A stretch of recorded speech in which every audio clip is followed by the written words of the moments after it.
Mesdames, Messieurs, bonsoir et bienvenue à cette session d'actualité qui commence par la présidence de la RDC. Le président congolais Félix-Antoine Tshisekedi s'est rendu en Angola pour un tête-à-tête avec son homologue Joao Lourenço en vue de discuter sur la sécurité de l'Est de la RDC. En Angola, le président congolais était accompagné d'une forte délégation constituée notamment du premier vice-premier ministre et ministre de la Défense Jean-Pierre Bemba, celui des Affaires étrangères Christophe Lutundula.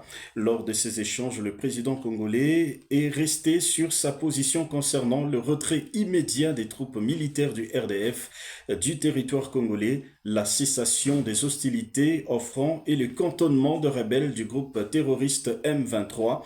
Cette rencontre est la suite du mini-sommet sur la sécurité dans l'Est de la RDC organisé le 18 février 2024 à Addis Abeba en Éthiopie en marge de la 37e session ordinaire de chefs d'État et de gouvernement de l'Union africaine. Changeons de chapitre et parlons d'autre chose. Les députés nationaux, cadres du parti politique Ensemble pour la République, ainsi que ceux d'Avançons MS se sentent menacés par ceux de l'Union sacrée au risque de perdre leur mandat au profit de ceux qui sont déjà majoritaires au niveau de l'Assemblée nationale. Ils invitent le président Félix-Antoine Tshisekedi Tshilombo à pouvoir intervenir en vue d'éviter une situation politique catastrophique où on se retrouverait à un parti unique au pouvoir.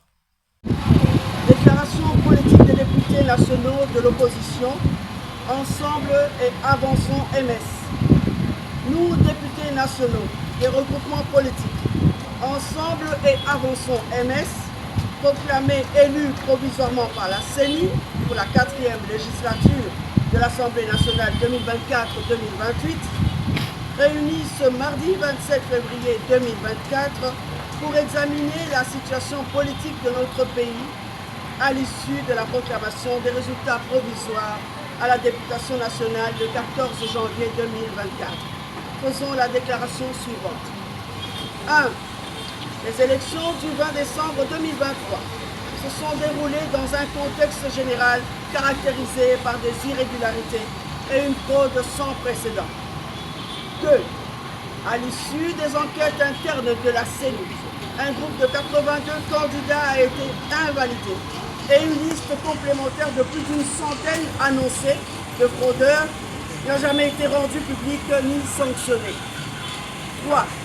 C'est ici qu'il convient de saluer le comportement exemplaire de l'opposition, dont les candidats sont quasiment absents parmi les délinquants sanctionnés par la CENI. Ainsi, 4.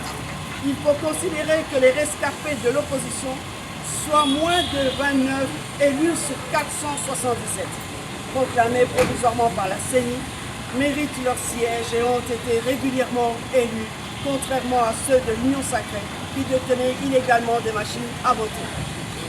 5. Cependant, force est de constater à ce jour que l'Union sacrée, qui détient plus de 95% des députés à l'Assemblée nationale, s'acharne sur la vingtaine d'élus d'Ensemble et d'Avançons MS dans des procès à la Cour constitutionnelle pour récupérer indûment les sièges que nous avons difficilement acquis. 6. Les arrêts attendus de la Cour constitutionnelle statuant sous pression risquent de consacrer le retour en force du parti-État avec une Assemblée nationale monocolore et instituer ainsi de fait la fin d'une démocratie pluraliste. 7. Nous en appelons au président de la République, magistrat suprême et au juge de la Cour constitutionnelle à un dernier sursaut patriotique pour sauver ce qui reste des acquis de la démocratie de l'Assemblée nationale. Parlons élection de gouverneur. Il est candidat indépendant au poste de gouverneur dans la province du Tanganyika. Il s'appelle Emmanuel Mashirika Kabila. Il sollicite le soutien de toute la population de cette province, mais de manière particulière les députés provinciaux pour son élection à ce poste. Suivez. Mesdames et messieurs, députés provinciaux, habitants de la province du Tanganyika, vous l'aviez longtemps attendu, enfin le voici. Kabila Mashirika Emmanuel candidat indépendant au poste du gouverneur au Tanganyika, entrepreneur congolais connecté sur les réseaux des entrepreneurs du monde, homme d'affaires influent en Afrique, capable de faire développer la province en si peu de temps, en imprimant également à la base la vision du chef de l'État, Félix Antoine Tshisekedi Tshilombo. Voter pour Kabila Mashirika Emmanuel, c'est permettre à la population du Tanganyika de vivre le développement économique, social, culturel, sportif, sanitaire et tant d'autres. Emmanuel Kabila, le choix du peuple. Mesdames, Messieurs, c'est la fin de cette session d'actualité. Merci à tous de nous avoir suivis. Comme on le dit souvent, quand tu t'es battu si dur pour te remettre debout, ne retourne jamais vers ceux qui t'ont mis à terre. À très bientôt.